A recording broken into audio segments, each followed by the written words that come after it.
안녕하세요. 안녕하세요. 닥터곰의 비뇨의학 오늘도 인사드립니다. 저는 잠실 서울비뇨의학과 장진석이고요. 네, 여의도에 있는 서울 N비뇨의학과 연재승입니다. 반갑습니다. 한 달 만에 뵙네요. 네, 딱 한 달 만에 뵙죠. 네, 한 달 만에 일 없으시죠? 네, 덕분입니다. 음, 우리 이제 큰 명절 앞두고 있는데 네. 즐거운 계획이 있으십니까? 저는 명절 때 근무를- 진료. 와, 저희 다른 원장님이 좀 쉬셔서 네. 제가 혼자 독박으로 진료를 아. 쭉 하게 돼 있습니다. 예, 토, 일, 월, 화, 수. 다 해서요. 와, 네, 명절 정말 당일날만 조금 그 오후 진료하고. 당일은 오후 진료. 네, 네. 전국에 계신 그 분들 추석 때 당연히 아프시지 않으시면 좋겠지만 만약에 아프시다라고 하면은 잠시 서울비뇨기과로 가셔서 진료 보시면 되겠네요. 일단 오늘 주제를 먼저 잠깐 말씀을 드리고 질문도 받고 준비한 내용을 말씀드리겠습니다. 오늘 말씀드릴 내용은 비뇨의학과에도 여성분들이 많이 오시죠. 그럼요. 그래서 아직도 비뇨의학과는 남자들만 가는 곳 아니냐라고 생각하시는 분들이 있어서 여성분들께서 비뇨의학과에 찾아오게 되는 질환들을 좀 모아봤습니다. 네. 탑5 질환이라고 썼는데 이게 무슨 뭐 통계 자료를 보고서 한 건 아니고 그렇죠. 저희 주관적으로 네네. 저희 병원 또 연재승 선생님 병원에 찾아주시는 분들을 뽑아서 분석을 해봤습니다. 네. 자, 어떻게 될까요? 흥미진진한데. 잠시만요. 키보드가 안 되네요. 네, 마우스로 필로? 할게요. 네. 오늘 나온 영상들은 뒤에 있는 채널에서도 편집이 돼서 네. 또 보실 수 있으니까 네. 나중에 기회 되시면 들어와서 구독과 좋아요 눌러주시면 감사하겠습니다. 감사합니다. 일단 과명이 비뇨기과였잖아요. 원래 저희 과가 그렇습니다. 비뇨의학과로 한 4년 전쯤에 그 과명이 바뀌었었는데 네. 왜 바꿨을까요? 일단 표면적으로는 저희가 그 지원율이 그렇게 높지 못해서 인기가 떨어지는 것이 아닌가라고 대표격의 교수님들께서 고심하시다가 아마도 어떻게 할까 하다가 과의 명칭이 조금 협소한 것이 아닌가, 어떤 어찌 보면 장기 하나에 대해서만 집중한 부분이 아닐까 싶어서 좀 더 그거를 외연을 확장하고자 이름을 바꾼 게 아닐까 싶습니다. 뭐 소아과도 소아청소년과, 그렇죠. 뭐 진단방사선과도 영상의학과, 정신과도 정신건강의학과, 마취과도 마취 통증의학과.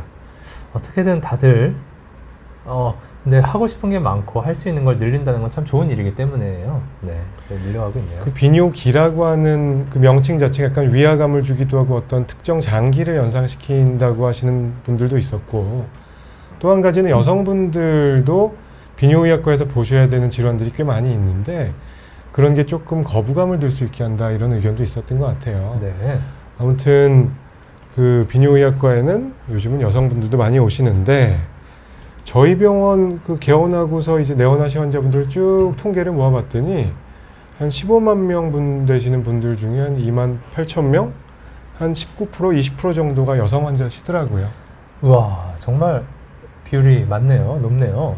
이게 비뇨의학과도 컨셉이 여러 가지가 있어서 뭐 피부 비뇨기를 예전에는 많이 하셨었죠. 피부과를 겸하시는 분들도 있으시고, 그다음에 남성의학 또는 또 남성 수술만을 위주로 하는 무슨 남성의원 이런 그렇죠. 데도 있지만 일반적인 형태의 어떤 저희 질환을 보는 비뇨의학과는 대개 뭐 많게는 10%에서 한 30% 정도 여성 환자분들이 오시는 것 같고요. 물론 네, 여성 비뇨의학과라고 해서 있는 병원들도 있습니다. 맞습니다. 그런 데는 거의 여성 환자분들이 위주겠죠. 선생님 병원은 어떠세요? 저희는 한 7%, 많으면 10%, 때에 따라서 그 정도 여성분들이 그 정도 비율로 와주셨던 것 같습니다. 네.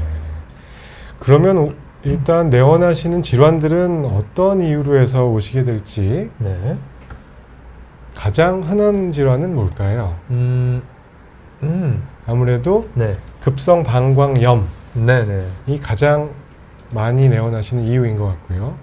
두 번째는 뭘 것 같으세요? 두 번째요. 두 번째는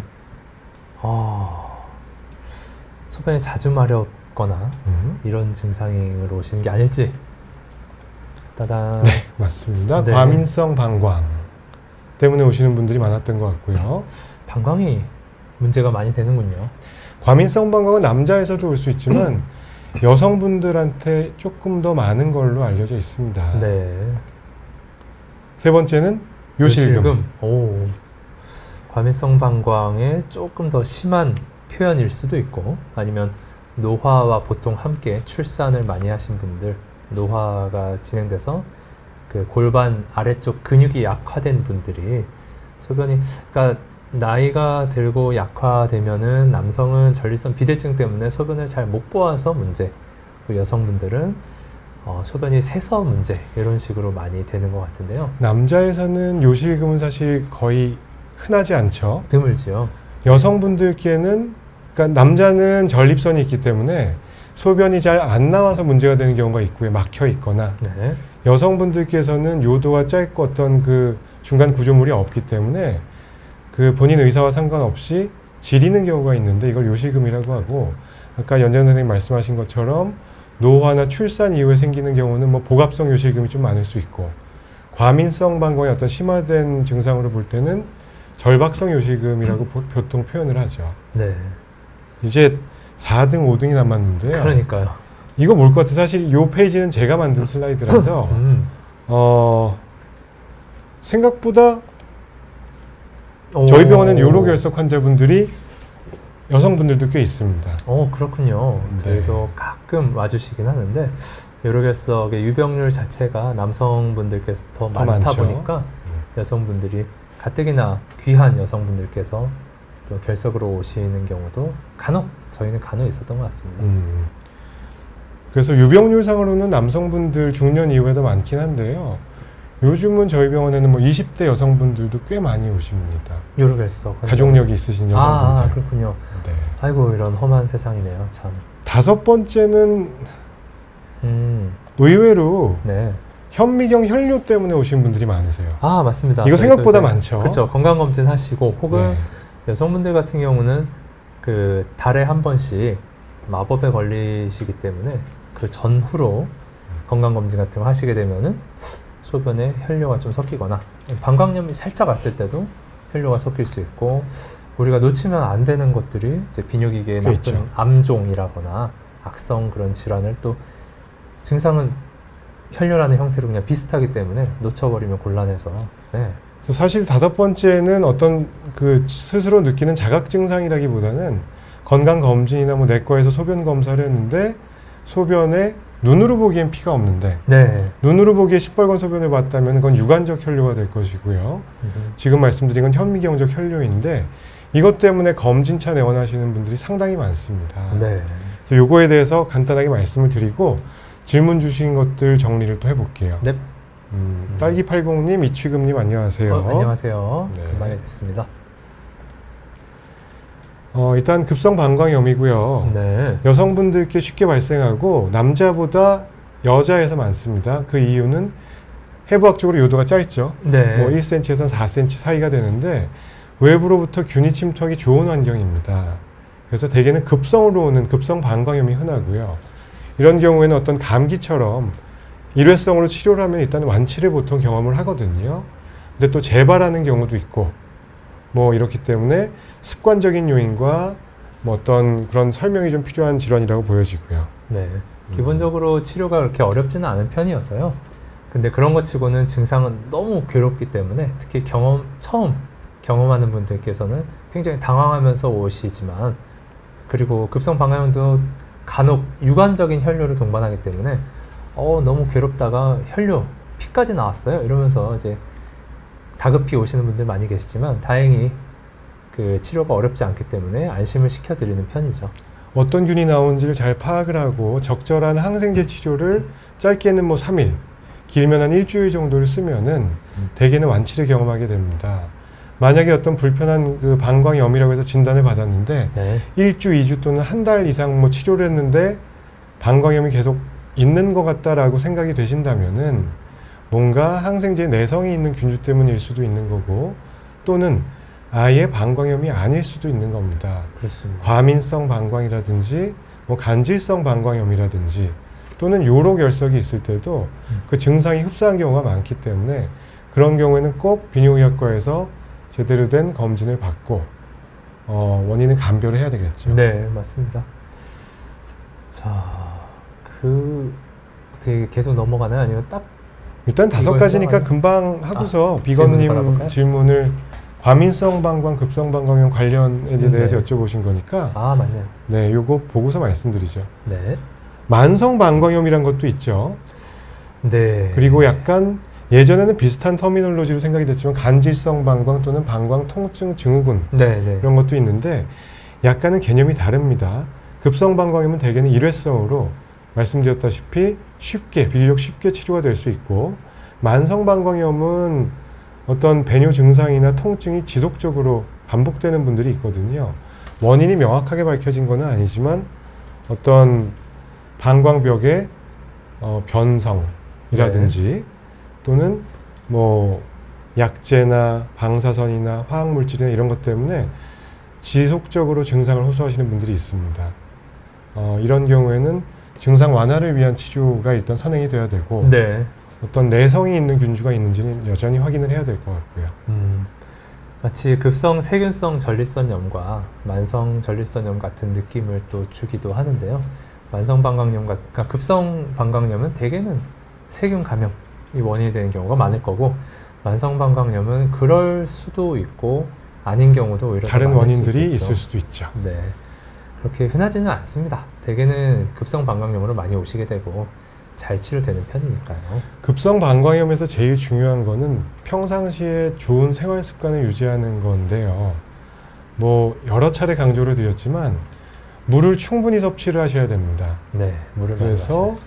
외부로 지저분한 미생물과 염증들을 내보내는 거를 지속을 해주셔야 되고 술이나 커피 같은 것들은 자극을 시킬 수 있기 때문에 최소로 줄여서 하시는 게 좋겠고요. 네, 뭐 그 외에도 면역력과 관련된 거나 뭐 수면 부족이라든지 네. 뭐 성관계 이후에 오시는 분들도 꽤 있죠. 젊은 분들은 특히 영향이 있습니다. 그래서 어떤 위험 요소가 내가 이런 것 때문에 자주 오는 것 같다라는 생각이 드시면은 그런 행위들을 약간 회피하거나 좀 줄이거나 하는 습관 교정이 중요할 것 같습니다. 네. 두 번째, 흔한. 두 번째. 네. 네. 과민성 방광 OAB, 저것은 오버액션, 오버액티브 방광이 이제 방광일 수도 있겠지만 블래더라고 하니까 네, 오버액티브 블래더의 약제고요. 그야말로 과도하다는 의미가 될 텐데요. 방광의 역할은 그 두 가지가 있죠. 소변을 저장하는 저장의 역할이 있고 한 300cc에서 성인 기준 뭐 400cc까지 괴로움 없이 너끈히 참을 수 있는 게 이제 방광의 저장 능력이 그게 되어야 하고 그리고 배출할 때 또 펌프처럼 작용해서 소변을 배출하는 역할 그 두 가지를 다 하게 되는데요. 그 두 가지가 다 지금 과민성 방광인 경우에는 이 400cc를 참지를 못하고 뭐 100cc, 200cc만 모여도 엄청 마려운 것처럼 느껴지는 그런 오버하는 것도 있고 또 아까 말씀하셨던 그 과민성 방광과 연결된 여성의 요실금과도 비추어서 생각할 수 있는 내가 소변을 누고자 하지도 않았음에도 불구하고 방광이 불안정해서 또 역시나 오버해서 쪽쪽 이렇게 짜주다 보니까 내가 생각지도 않았는데 소변이 새버리거나 이런 당혹스러운 경우가 생기는 것이죠. 그 과민성 방광이라는 진단명이고요. 여기에서 이제 핵심 키워드는 여기도 썼지만 뭐 증상, 스토리지 심텀을 위주로 한다라고 썼는데 이게 무슨 얘기냐? 그 저장 능력에 어떤 이상이 오는 거고요. 이 중에서도 빨간색으로 쓴 어전시라고 쓴 게 절박뇨라는 뜻이거든요. 소변을 참지 못하는 증상이 있다면은 그 증상만으로도 일단은 과민성 방광을 진단 내리거나 의심할 수가 있는 거고 동반된 증상으로는 frequency, 소변을 자주 본다, 빈뇨라고 하죠. 그리고 녹투리아라고 쓴 거는 야간뇨, 밤에 소변 때문에 깨서 소변을 봐야 되는 요 세 가지 증상들이 이제 있으면은 과민성 방광이 강하게 의심되는 상황입니다. 이런 경우에는 비뇨의학과에 꼭 방문을 하셔서 그 뭐 진찰, 문진, 소변 검사를 해서 방광염은 아닌지 감별을 해야 되고 또 배뇨일지라는 어떤 그 화장실 내가 몇 시에 갔고 양을 얼마나 받고 어떤 못 참는 증상이 몇 번이나 있었는지를 적는 그 용지가 있거든요. 그런 걸 해보시면 진단에 큰 도움이 됩니다. 그래서 이것도 아까 말씀드린 것처럼 감별을 꼭 해야죠. 그렇죠. 간혹 내과 또는 산부인과에서 진료를 보시고 오는 분들 중에 방광염이라고 항생제를 오래 쓰셨는데 빈뇨, 절방뇨가 계속된다라고 오시는 분들이 있거든요. 네. 이런 경우에는 처음에 방광염이 있었을 수는 있지만 동반된 과민성 방광이 같이 있었을 가능성이 높은 거죠. 그럴 때는 이에 맞는 약제를 꽤 장기간 쓰면서 여기 행동요법, 뭐 약물치료, 뭐 이런 것들을 병행을 해야지 습관이 바뀌어야지 이게 좋아지는 거거든요. 그래서 도움되는 약제들을 처방을 받아서 써야 될 것 같습니다. 네. 옛날에는 TV에서 소변을 참지 말아라 라는 이야기가 마치 금과 억조처럼 여겨지는 때가 있었는데 제 생각에는 글쎄요, 옛날에 왜 그럴까요? 그 뒷간이 멀어서 그랬나? 하여튼 화장실에 접근성이 좀 좋지 않을 때 그때 설사 잘못 참았다가 진짜 방광 터질 때까지 참을 일이 생겨서 그랬는지 모르겠지만 현대 도시에서 생활할 때는 오히려 카페인 섭취가 또 많아지다 보니까 방광이 좀 더 예민해지기도 하고 화장실이 너무 인접해 있다 보니 접근성이 좋다 보니까 약간만 마려운데 내가 이거를 좀 그 해소해야 되는 그런 불편감으로 생각하고 제깍 모이는 대로 뭐 100cc, 50cc, 150cc 이렇게 모아서 자꾸 비워버릇 하면은 그게 이제 과민성 방광을 또 조장할 수도 있거든요. 그래서 뭔가 내가 이런저런 증상들이 의심된다 라고 하면은 계량컵 하나 준비하셔서 내가 소변을 얼마나 많이 부는지를 한번 체크하셔서 300cc 넘게 보시면은 나 물을 자주 많이 먹어서 그런가 이렇게 생각하실 수도 있겠고 양이 적은데도 내가 많이 마려웠다라고 하면은 아 진짜 그런갑다 하면서 얼른 비뇨기과 오셔서 검사하시고 약을 받으시기 바랍니다. 실제로 지금 이제 명절이잖아요. 네. 예전에 이제 그 방광염이 많이들 있었어요. 예전에는 네. 더. 네네네네. 7, 80년대. 이럴 때는 이제 귀경길에 내려가면 차가 꽉 막혀서 아, 네. 뭐 대구까지 가는데 뭐 열 몇 시간 걸리고 그러던 시절이 있었거든요. 네. 그럴 때는 이제 길에서 소변 보는 사람들도 막 즐비하고 근데 여성분들께서는 이걸 또 참다 보면은 방광염으로 오시는 분들이 많기 때문에 물론 명절 때 고생을 하셔서 오실 수도 있지만 물론이죠. 소변을 참게 되는 이벤트가 많아서 그래서 방광염이 더 왔다는 얘기도 있거든요. 과도하게 참으면 그래서 예전에는 참으면 병된다 이런 얘기들이 더 많았던 것 같은데 여기서 참으면 병된다는 거는 너무 오래 참으면이라는 그 앞에 단서가 있는 거죠. 네. 그러니까 내가 좀 마렵다고 해서 30분마다 1시간마다 화장실을 가는 거는 그 자체가 병인 거죠. 모든 건 기준이 있기 때문에 그렇습니다. 하루에 한 6, 7회 정도 3시간 간격 정도로 소변을 보시는 게 표준입니다. 그래서 내가 이거보다 너무 자주 보고 있다라든지 네. 물을 많이 안 마시는데 자주 간다든지 할 때는 이런 습관 교정이 그래서 중요하다는 얘기입니다. 네. 수분 섭취는 충분히 하시는 게 좋고요. 너무 많이 하실 필요는 없지만 충분히 하시는 게 좋고 회당 250에서 350cc 정도 보실 수 있게 배뇨량을 그 정도 유지를 하고 하루에 한 5회에서 7회 정도 보시면 정상이라고 보시면 됩니다. 물론 물을 더 많이 드시는 경우에는 8번, 9번 보실 수도 있겠죠. 그렇죠. 1회 배뇨량이 중요하니까요. 네. 그렇습니다. 와우. 그러면은 비건님께서 말씀 주신 첫 번째 질문을 좀 답을 드려볼까요? 네. 과민성 방광, 급성 방광염 어떤 연관이 있나요? 과민성 방광으로 너무 고생했을 때는 아주 약한 증상이 나타나도 바로 항상 가는 비뇨기과 의원에서 소변 검사했는데 염증일 때도 있었고 아닐 때가 오히려 더 많았다라고 말씀 주셨습니다. 오, 저희 말씀이 나왔던 게 그대로 좀 여기 전에 내용이 되어 있네요. 말씀드렸던 내용 좀 비슷하네요, 그죠? 증상은 비슷하실 수 있어요. 방광염이라고 꼭 자결감이 있고 타들어가듯이 아프고 뭐 이런 게 아니고 자주 마렵고 급한 것만 더 심해지는 분들도 있거든요. 근데 맞아요. 일단 감별점을 스스로 판단을 해보시자면은 급성 방광염은 대개는 평상시에는 멀쩡하다가 갑자기 증상이 뭔가 스파이크처럼 튀어나오는 거거든요. 근데 과민성 방광은 난 원래도 좀 자주 봤었고 원래도 좀 못 참았고 갑자기 확 악화되는 경우에는 오히려 방광염이 추가적으로 있는 경우일 가능성이 더 높아 보입니다. 그래서 어떤 증상 여하에 따라서 일단 애매한 어떤 증상이 있으면은 네. 비뇨기과에 방문하셔서 소변 검사, 배뇨 일지, 뭐 잔뇨량 이런 거 정도 체크를 해보시면은 기본적으로 감별은 될 거예요. 네. 자, 어떻게 이어서 하나요? 일단 유진님 질문 주셨던 것도 있고 하니까 이 질문 세 번째거든요. 네네. 이거는 질문을 저희한테 주셨던 거고 요실금에 대한 질문이셔서 아까 네네. 세 번째 상황을 말씀드려 볼게요. 요실금. 네. 네. 자, 요실금. 요실금은 좀 이렇게 현상적으로는 우리가 원치 않는데 소변이 샌다, 실금한다, 요를 실금한다라는 그런 현상, 증상인데 그 원인이 좀 나뉘어질 수 있겠습니다. 흔하게는 이제 여성들이 더 흔하게 겪는 질병이긴 한데요. 크게 웃거나, 뭐 무거운 걸 드시거나, 뭐 기침을 하거나, 그렇죠, 기침을 하시거나, 어떤 분은 방귀를 뀌거나 여러 가지 그런 배에 힘이 들어가든 어떤 기계적인 압력을 견디지 못하고 새어버리는 복압성 요실금, 배에 압력이 가해졌을 때 새는 요실금이라는 게 있고, 또 하나는 절박성 요실금이라고 해서 아까 그 장원장님께서 말씀하신 어전시, 절박뇨, 마려운데 참기가 힘들다라는 그 증상과 함께 오는 절박성 요실금도 있습니다. 과민성 방광이 너무나 심할 때 절박성 요실금이 되기도 하는데요. 이게 나뉘는 이유는 원인도 다르고 치료법도 치료도 다르기 다르죠. 때문입니다.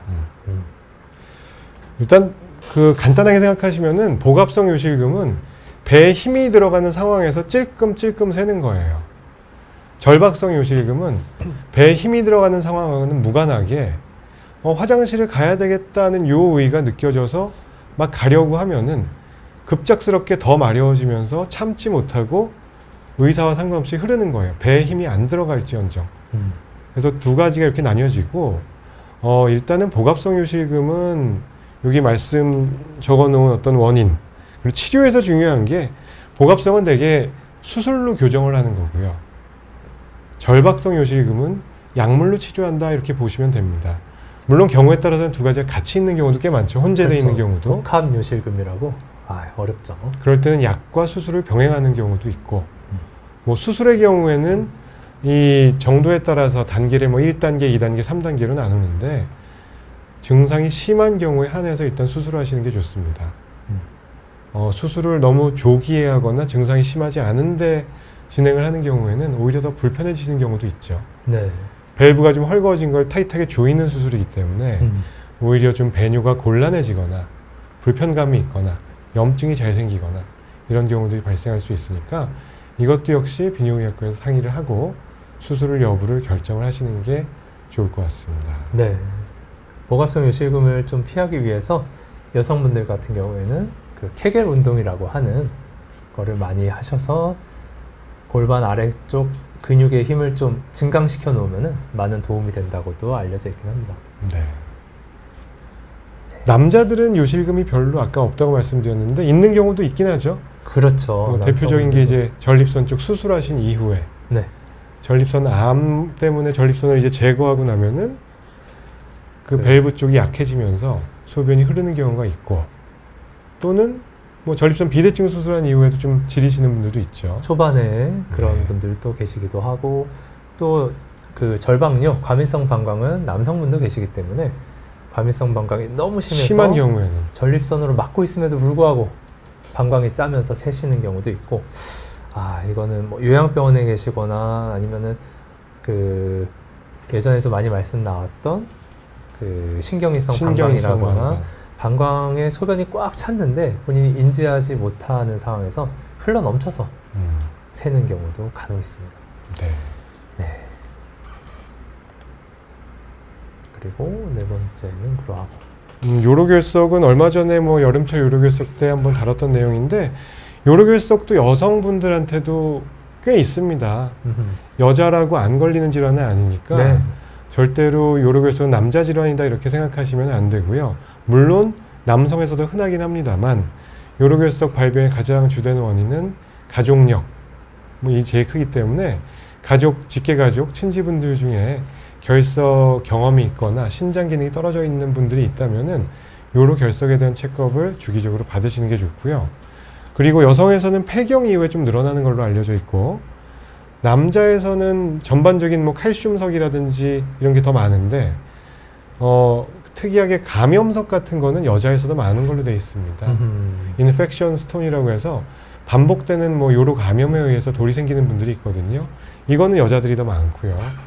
감염석의 특징은 뭔가 소변 검사라면 염증이 동반되고 신우신염으로 진행하는 경우도 있고, 재발률이 더 높고 시간이 빨라요. 빨리 생성되는 특징이 있기 때문에 혹시라도 뭐 결석 경험이 있었고 결석 성분을 분석을 했는데 어떤 그 감염석이라는 결과를 받으셨다면은 주기가 상당히 짧게 결석이 재발할 수가 있습니다.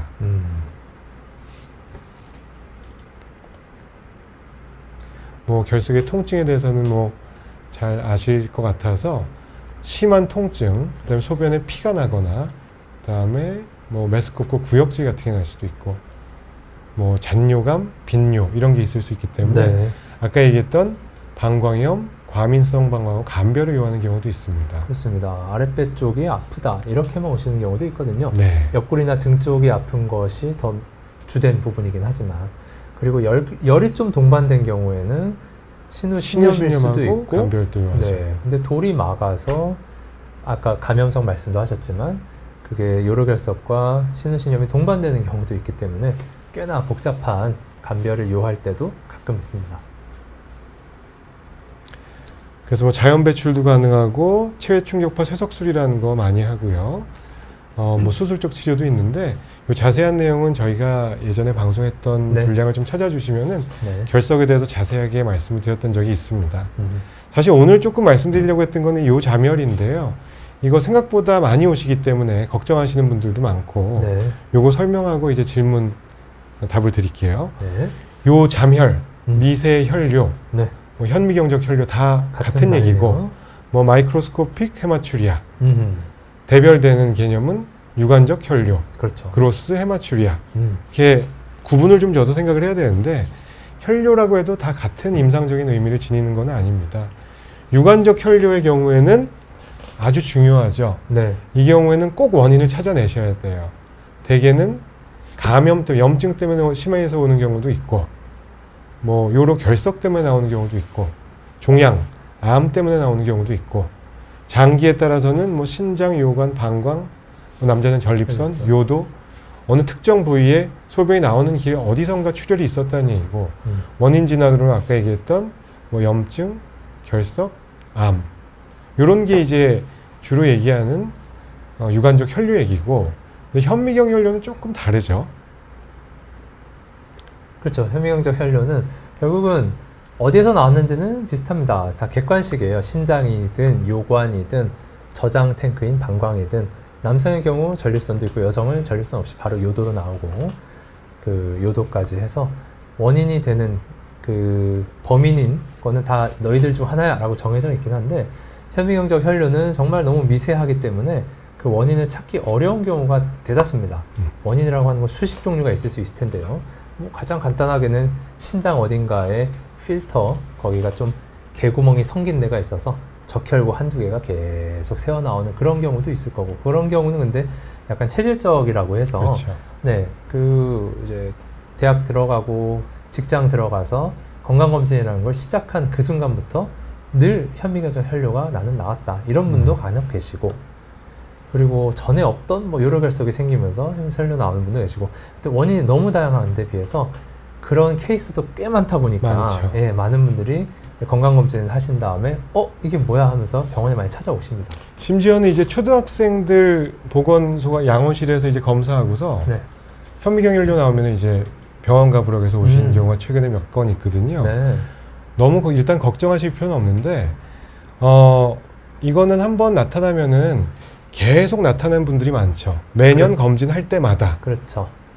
그래서 무조건 걱정하지 마시라고 말씀을 드리려는 게 핵심이 아니고, 이게 35세 이상에서 2번, 3번 재발이 되는 경우에는 꼭 검사를 한 번은 받아보시는 거를 추천을 합니다. 네.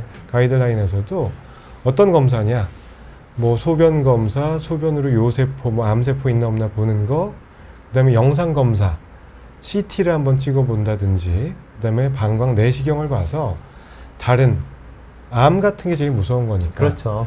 암이 없겠지만 없다는 것을 확인하는 작업이 필요하고 네. 그다음에 뭐 요로결석 같은 것도 CT 찍으면 나오니까요. 네. 그렇게 한 번은 짚고 넘어가고 그다음에 그냥 또 나온다면은 일단 안심을 하고 보셔도 되지 않을까 네. 싶습니다. 그래서 보통 원인을 알아낸다는 그런 마음가짐으로 검사를 보통 하지는 못하고요. 가장 우리가 흔하게 결론은, 그리고 우리가 가장 원하는 결론은, 혈뇨가 나오는 건 맞는데 원인은 잘 모르겠고 암이나 이런 위중한 병은 없으시네요. 이러면서 이렇게 어이없게 고생했는데 그런 어찌 보면은 원인도 못 찾고 이런 결과가 많은데요.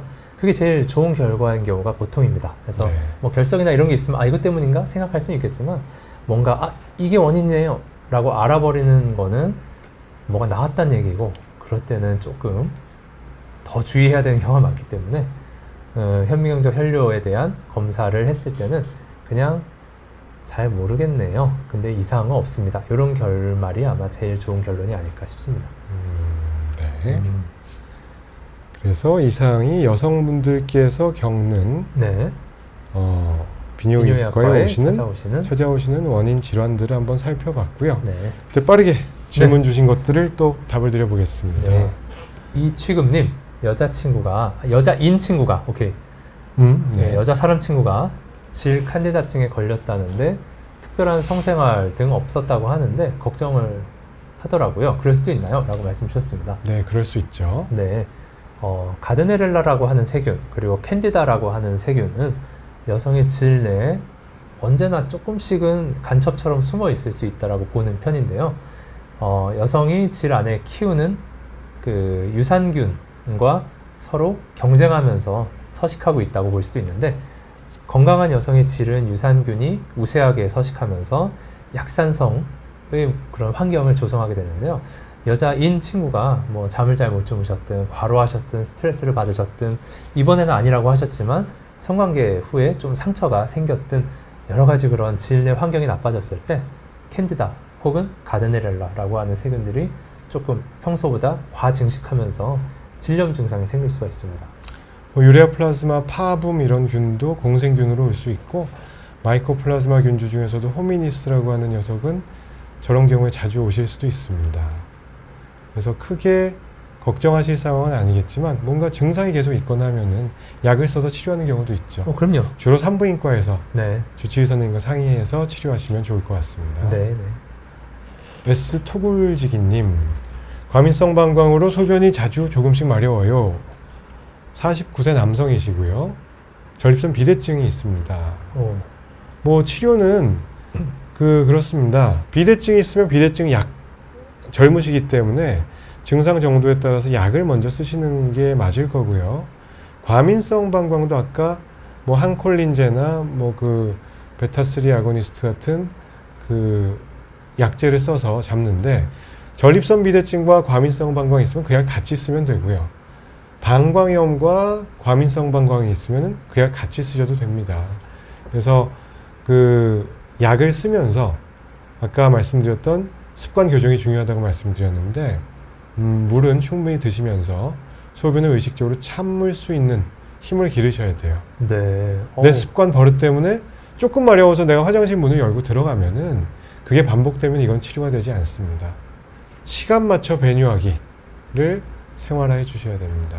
네. 근데 속옷을 약간 적실 정도로 그 절박뇨가 심해서 아마 나오시는 것일 텐데요. 어찌 보면은 요실금이라고도 볼 수 있는 조금씩이지만 남성분인데 상당히 불편하실 것 같고, 방금 말씀 주신 그 방광 훈련이란 것도 당연히 병행되어야겠지만 혹시나 카페인 섭취가 좀 많다라고 하시면은 그것도 조금 끊으시는 걸 권유해 드리고요. 어서 병원 가셔서 약을 좀 드시는 게 좋을 것 같다는 생각이 듭니다. 소변이 묻어나올 정도라면 좀 심각할 수도 있기 때문에 뭐 약을 과민성 방광 약제를 저을 때는 두 가지를 쓰는 경우도 있죠. 아까 그 두 가지 약제를 같이 병용할 수도 있겠습니다. 그래서 가까운 비뇨기과 가시면은 요거에 관련된 검사를 해보고 뭐 그 이후에 필요한 약을 좀 쓰시면서 같이 노력을 해주셔야 됩니다. 네, 딸기80님 네. 질문 두 개 같이 보겠습니다. 처음 관계 시 출혈 생기는데 방광염, 비뇨기 질환 가능성 있나요? 네. 이거는 이제 남녀 관계 시에 여성의 그 처음 관계 시에 발생하는 거기 원래 약간 막이 있죠.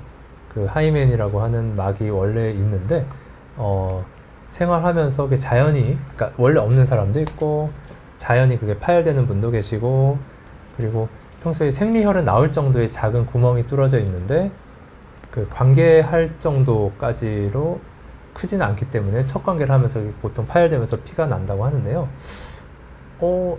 이 첫 상황이 구태여 방광염을 더 잘 일으킬 것 같지는 않고요. 언제나 성관계는 방광염을 여성에게 유발할 수 있는 원인은 될 수 있고, 이 첫 관계와 관계성은 사실 저 질문에서 처음이라는 말만 빠진다면은 뭐 당연히 방광염 비뇨의학과 질환 가능성이 있겠죠.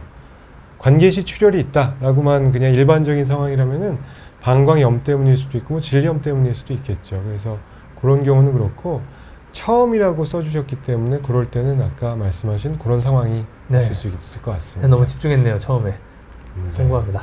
자, 다음 질문께서는 저기 딸기80님 또 질문을 먼저 그쵸. 하죠. 네. 예전에 수술하고 6시간 동안 소변이 안 나와서 퇴원이 안 된다고 저런 하셨는데 이유가 있나요?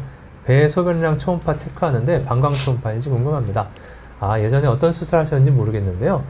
전신 마취일 때도 그럴 수는 있고, 특히 하반신 마취인 경우에는 더 그럴 수 있는데, 잠시 신경이 조금 다운돼서 우리가 요일을 제대로 못 느끼거나 아니면은 방광이 잘 조화가 안 되어서 신경이 소변을 못 볼 수 있는데, 그때 퇴원을 함부로 했다가는 진짜 못 보시는 경우에는 아까 말씀 나왔던 것처럼 방광이 꽉 늘어나서 그 근육이 힘을 잃어버리는 요폐 현상이 생기거나 아니면은 그래서 만약에 병원에 계신다라고 하면은 그럴 정도가 되면은 도뇨라고 해서 방광이 완전히 그렇게 무리를 겪기 전에 관을 꼽아서 소변을 빼내는 그런 조치를 취할 수 있는데, 그냥 소변 보시는 거 확인도 안 하고 퇴원시켰다가 그런 잘못이 일어나면 안 되니까 아마 그랬었을 것 같고요. 그리고 뭐 그 어떤 수술하셨는지 어떤 마취를 했는지 모르지만 저거는 기본적으로 꼭 해야 되는 프로토콜입니다. 그래서 간혹 이제 척추 마취를 하거나 좀 오래 걸리는 전신 마취 수술을 하면은 수술 후에 소변줄을 껴놓거든요. 폴리 카테터라고 하는 소변줄을 거치해 놨다가 그 자가 배뇨를 못하니까 그때는 어떤 관을 통해서 방광의 소변이 고이면은 자동으로 빠져나오게 주머니로 나오게 이제 해놨다가 나중에 이제 그 자가 배뇨를 할 시점이 되면은 소변줄을 빼겠죠. 만약 그런 상황이었다면 더더욱이 중요합니다. 그래서 소변줄을 빼고 나서 퇴원을 해야 되는 경우에는 물을 충분히 먹고 그 요의가 있을 때 소변 줄기 잔뇨량 이런 걸 체크해서 잔뇨가 별로 안 남는 거를 확인을 하고 퇴원을 하도록 되어 있습니다. 그래서 그때 방광 초음파를 보실 수도 있는 거고, 잔뇨량만 체크하는 스캐너를 있을 수도 있어요. 배에 찍 갖다 대고서 드드드드 하다가 그냥 양이 체크되는 기계가 있거든요. 그런 걸 보고서 퇴원을 하시게 됩니다. 네. 그러셨구나. 자, 박대희님. 30대 초반 여성이 소변이 마려운 느낌이 들면 그 즉시 가야 할 정도로 참기 힘들다고 하는데, 절박뇨 증상이네요. 어떻게 하는 게 좋을까요? 그리고 옆에서 보니까 카페인과 물을 많이 섭취하는 것 같아요 라고 하셨는데, 딱 그 증상을 잘 표현을 해주셨는데, 아까 네. 설명을 드렸던 과민성 과민성 방광의 상황이 의심됩니다. 그래서 당연히 이제 비뇨의학과 한번 가셔서 문진을 하고 필요하다면은 약물 처치, 그리고 행동 변화에 대한 방광 훈련이라든가 이런 부분에 대해서 지금 실마리도 주셨는데, 물을 충분히 섭취하는 것은 뭐 그러실 수 있는데, 카페인이라고 하는 이뇨작용을 많이 하고 또 방광을 예민하게 만드는 그런 물질을 많이 섭취하시는 것 같다라고 옆에서 보셨으니까 아마도 카페인을 좀 줄이시고 물의 양도 과도하면은 조금 줄여보세요 라는 그런 권유를 함께 받으실 것 같긴 하네요. 물의 양이 과도한 것도 안 좋고요. 이런 경우에는 너무 적게 드셔도 안 좋아요. 왜냐하면은 한 번에 충분한 양을, 정상적인 양을 배뇨할 수 있는 훈련을 하는 과정이거든요. 회당 뭐 300cc 정도. 근데 물을 너무 안 드셔버리면은 배뇨하는 텀은 유지가 될 수가 있는데, 그러면 오히려 염증도 잘 생길 수 있고, 물 안 마시면은 소변은 당연히 자주 안 갈 수 있겠죠. 근데 네. 그게 좋은 습관은 아니거든요. 그래서 적정량은 충분히 드셔야 되고 과량은 피하시고요. 네, 또 S 투굴지기님 질문이 네. 하나 또 주셨고요. 모친께서 72세신데 아랫배가 짜리하면서 소변을 못 참고 화장실 가시다가 실례하시는 경우가 덜어 있는 건지 모르겠습니다. 산부인과 갔는데 소염제, 항생제 드시고 좀 나아지다가 간헐적으로 증상이 또 이따금씩 나타난다고 하시네요. 저희 쪽 비뇨의학과가 좀 더 이런 부분에 대해서는 관심이 많고 더 잘 보실 수 있을 겁니다. 제가 그 말씀하신 걸 보고 좀 생각을 해보니까 애초에 약간 과민성 방광 그리고 약간의 요실금의 소견 그런 소인이 조금 있으신 상황에서 방광염이 그때그때 오셨을 수도 있다라는 생각이 드는데요. 네, 뭐 아까 네. 한번 말씀드린 것처럼 이게 계속 뭐 몇 달, 몇 년째 있었던 증상이라면은 과민성 방광일 가능성이 있고 갑자기 이게 튀어나온 증상이라면은 뭐 방광염이 급성으로 왔을 가능성이 있는데 이거를 감별하기 위해서 비뇨의학과를 가시면 됩니다. 내과, 산부인과를 가실 수도 있겠지만 저희가 제일 관심을 많이 두고 있는 분야이기 때문에 가장 바른 치료를 받으실 수 있을 거예요, 아마. 네. 김현주님. 네. 내시경 검사도 필요한 경우에 많이 시행하죠. 여성분들도 하고 남성분들도 하고. 어떨 때 할까요? 내시경 검사. 내시경 검사, 유관적인 혈뇨가 막 나와 있거나 아니면은 우리가 통상 말씀드렸던 과민성 방광, 뭐 급성 방광염 이런저런 가능성에 대해서 다 좀 배제가 되었는데도 굉장히 이상하게 증상이 여러 계속. 가지 증상이 지속되어서 다른 뭐 아까 말씀을 자세히는 못 드렸지만 간질성 방광염이라든가 이런저런 다른 진단이 의심되거나 할 때도 해보실 수 있고 그렇죠. 네. 네. 저희가 치료가- 의원에서는 그렇게 루틴하게 자주 권하지는 않습니다. 필요한 경우에 어떤 적응증이 될 때 보통 내시경 검사를 권유를 하는데 그 이유는 좀 불편할 수 있어서 그렇거든요. 근데 예전에는 이게 딱딱한 연성 내시경만 있었다고 하면 요즘은 비교적 좀 통증이나 불편감을 최소화할 수 있는 경성, 바꿔꾸르네. 네네네. 경성이 딱딱한 거고 연성이 이제 휘는 거니까 연성 내시경도 있기 때문에 뭐 필요한 경우에는 바로 시행을 해보는 게 좋고요. 특히 여성분들의 경우에는 요도가 짧기 때문에 불편감이 훨씬 떨어집니다. 남자분들이 오히려 더 불편하시죠. 네. 자, 김현준이 이어서 매번 방광염 생기면 내과에서 항생제 처방받아서 해결했었는데 비뇨의학과에서는 소염제를 그것도 아플 때만 먹으라고 했다. 이거의 다른 점은 뭘까요? 라고 하셨는데요. 근데 방광염이 실제 방광염이라고 한다면 저희가 아까 말씀드렸듯이 앞에 급성, 세균성이라는 말이 대개는 숨어 있기 때문에 저희도 짧게 3일, 뭐 5일 이렇게 항생제를 쓰지 않을 이유는 사실은 없을 텐데요. 만약에 이제 예를 들면은 염증이 보이지는 않는데 불편 증상이 있으실 때라거나 아니면 방광염이 빨리 낫기는 해도 약을 예를 들어 5일 드셨는데 뭐 항생제 내성균이 나온 것도 아닌데 약간 불편은 남아있는데 병원 와서 검사하니 많이 나오던 염증이 이제 다 사라져서 깨끗하게 나온다. 그럴 때는 저희가 판단하기로는 세균은 죽였는데 걔들이 만들어 놓은 독성 물질이 아직 다 배출되지 않고 방광 내벽을 어지럽히고 있어서 아직 불편하시군요. 이렇게 판단을 해서 최대한 항생제 드시는 걸 좀 줄이기 위해서 소염제만 드리기도 하고 그렇긴 한데요. 어떤 상황인지 잘은 모르겠네요. 네, 방광염이 있을 때 쓰는 항생제는 기본적으로 어떤 균을 잡겠다는 개념이겠죠. 세균을 잡는 약을 항생제라고 생각하시면 되겠고, 뭐 근데 명확하게 누가 봐도 그 균 검사 나온 데는 사실 며칠이 소요가 되겠죠. 그 컬처라고 하는 배양 검사를 해서 균을 동정을 하는데 그 결과 나오기 전에도 항생제를 씁니다. 대개는 주사도 맞고요. 근데 균이 만약에 없거나 염증이 없거나 할 때는 굳이 항생제를 권하지 않고 저는 사실 안 드리고요. 그리고 뭐 그 선생님에 따라 다를 수 있겠지만 증상이 조금 남는 경우에도 최대한 소염 진통제만 쓰는 경우도 최소한으로 쓰거나 가급적 그냥 설명드리고 좀 푹 쉬시면서 지켜보시자고 하는 경우가 사실 좀 더 많은 것 같아요.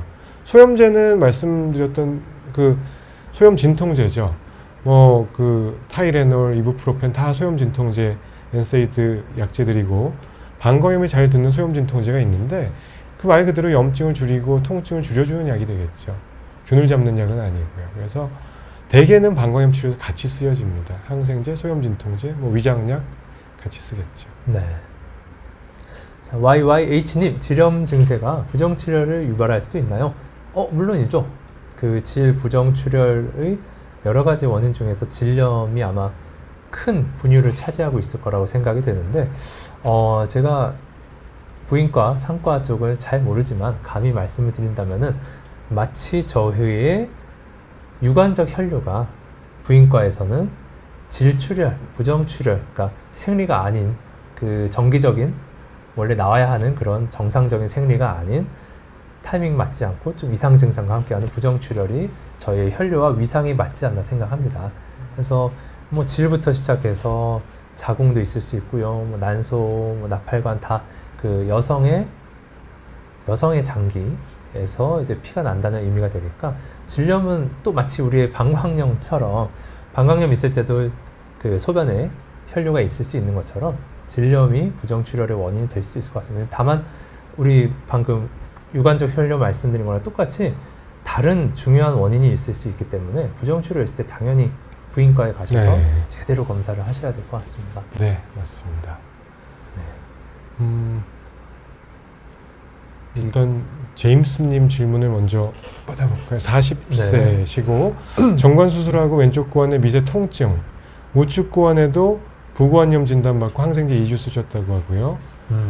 우측 고환은 나았는데 왼쪽 고환에 미세 통증이 가끔 있습니다.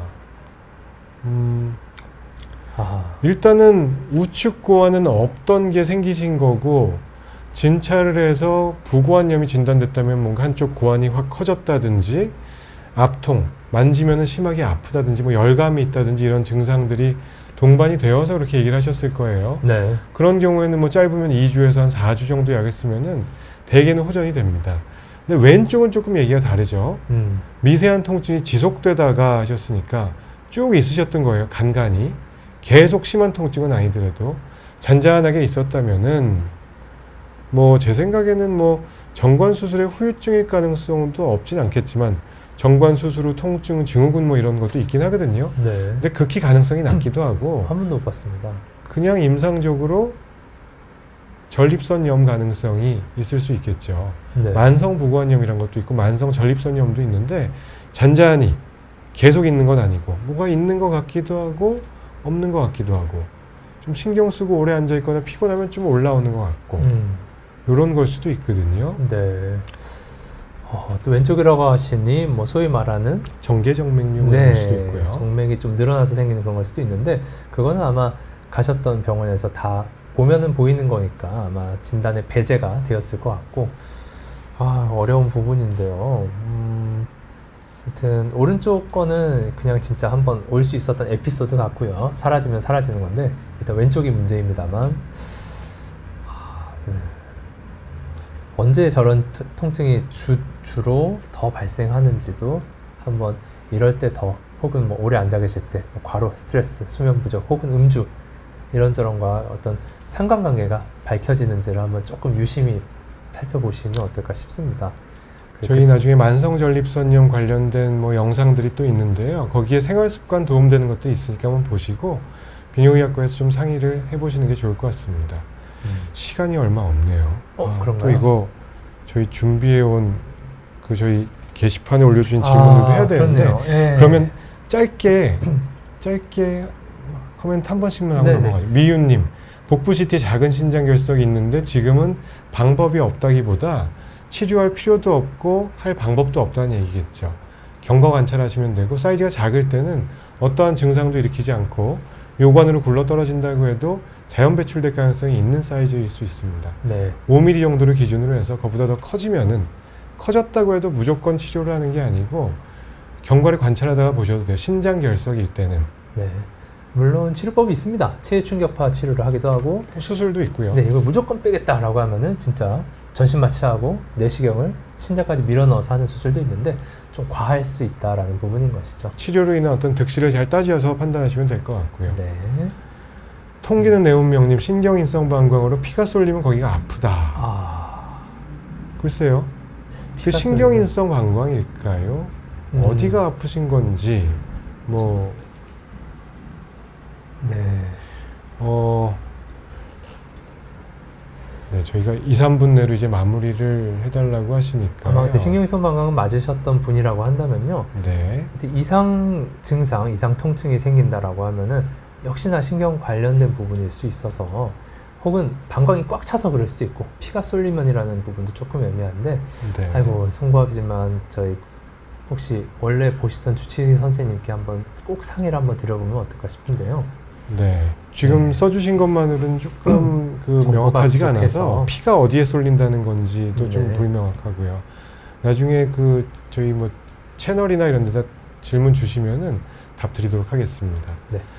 자르트님, 부고환염 2년 동안 약 먹는 환자도 있다고 하셨는데 부고환염으로요. 수술이니 방법에 다른 방법은 없을까요?